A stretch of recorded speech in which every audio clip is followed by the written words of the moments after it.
They say Slaanesh offers pleasure, perfection, freedom, but those who answer the call soon learn that ecstasy and agony are but two faces of the same mask. I thought I could resist the whispers. I thought I was strong. But when the Dark Prince calls your name, even your soul forgets how to say no. My name was Elias Renn, and this is how I fell. Elias Renn had once been an ordinary man, a soldier of the Astra Militarum, loyal to the Emperor, fighting on the blasted world of Lyrak V. The war there had raged for years.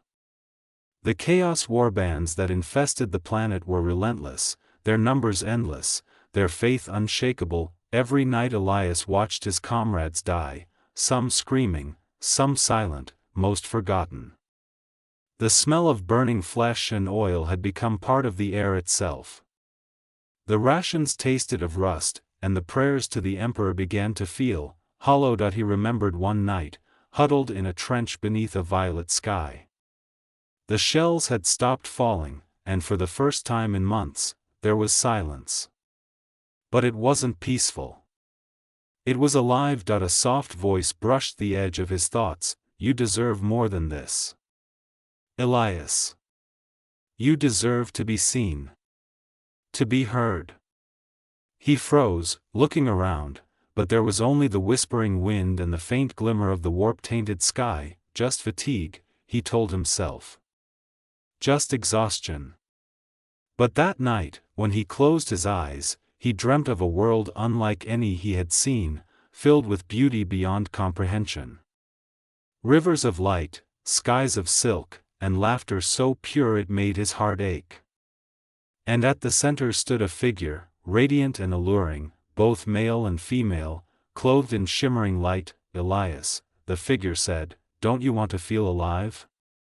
He woke up drenched in sweat, his pulse racing. Days passed, and the voice grew stronger. It began to speak during battle, urging him to move faster, strike harder, savor every sensation. And when he obeyed, he noticed something horrifying. He enjoyed it, the kill. The blood. The thrill of danger. The ecstasy of survival. Soon, Elias wasn't fighting to protect, he was fighting to feel. One night, after a brutal engagement, his squad found a chaos shrine, a place of madness where flesh twisted into shapes that defied reason. His comrades tried to destroy it.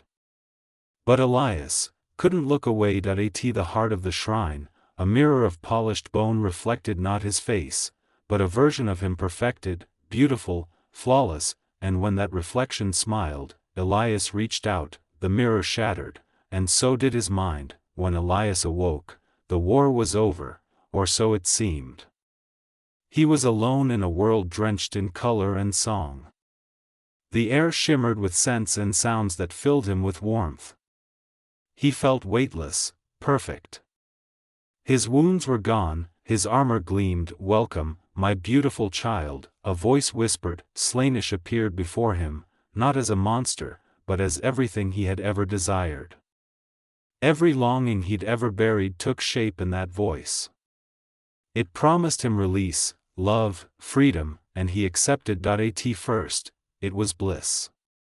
His senses expanded beyond mortal limits. He could feel the heartbeat of the universe, the rhythm of every sigh, every tear. But the pleasure never stopped. It grew. It burned. Each moment of joy twisted into pain, and every scream of agony became intoxicating. His flesh shimmered with warp light, his thoughts splintered into 1,000 fragments of desire and regret. He became what the Imperium fears most, a servant of Slaanesh, a weapon forged from lust and torment. He was no longer Elias Renn. He was Renn the ecstatic, a champion of excess, spreading the Dark Prince's gospel across dying worlds. Yet somewhere, deep inside, the human part of him still whispered prayers to the Emperor, desperate, broken ones. One day, amidst the chaos of battle, he saw a young guardsman, terrified, trembling, just like he once was. The boy looked at him not with hatred, but pity. For the first time in centuries, Elias felt shame. Please, the boy whispered, don't do this. And in that moment, Elias understood the truth, that Slaanesh's gift was not freedom, but a cage made of beauty and pain. That he fell to his knees, screaming, his voice echoing through the warp. The sound of it was so pure, so filled with emotion, that even the demons paused. Slaanesh appeared again, smiling, "You were perfect, my child. Why do you resist?"